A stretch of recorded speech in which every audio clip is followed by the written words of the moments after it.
Un thème de la sécurité dans les établissements scolaires qui vous fait réagir, selon notre question web. Vous êtes 74% à souhaiter l'installation de portiques et de caméras, 9% le recrutement de surveillants. Enfin, 17% d'entre vous estiment qu'il est bien difficile de sécuriser chaque établissement.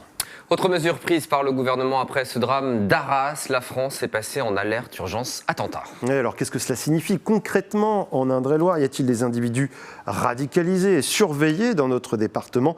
3 questions au préfet Patrice Latron. Écoutez.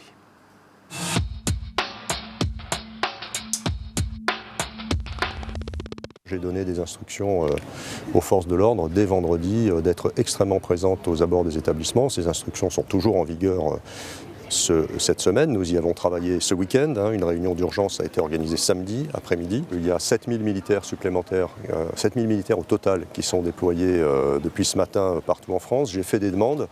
Toutes ne sont pas satisfaites, car évidemment les 20 départements de la zone de défense ouest ont fait des demandes également.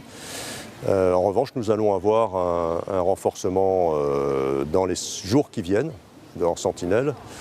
Et donc, nous sommes en train de travailler aux modalités du déploiement de ces militaires supplémentaires.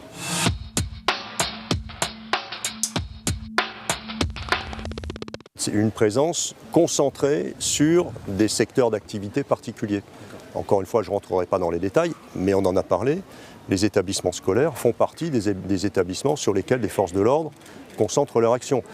Les lieux de culte également, le culte juif, le culte catholique et le culte musulman. Ça fait partie des endroits sur lesquels, dans des moments de tension comme celui que nous connaissons, les forces de l'ordre sont beaucoup plus attentives. Les forces de l'ordre sont pleinement mobilisées, pas que sur les établissements scolaires. Je ne rentrerai pas dans les détails, mais il y a un certain nombre de mesures qui sont confidentielles, qui sont prises dans le cadre du plan Vigipirate. Et encore une fois, c'est l'affaire de tous. Donc ne pas laisser traîner des sacs, observer les comportements suspects et savoir rendre compte soit à la communauté éducative, soit aux forces de l'ordre.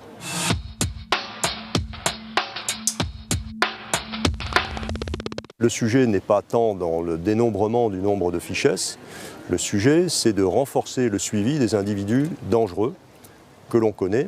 Et donc, comme partout en France, demain, je vais, avec le procureur de la République, présider un groupe, un GED, un groupe d'études départementales sur des gens qui sont beaucoup plus dangereux que les fichiers S. Ce sont les gens qui sont inscrits au FSPRT, des personnes suspectes ou radicalisées.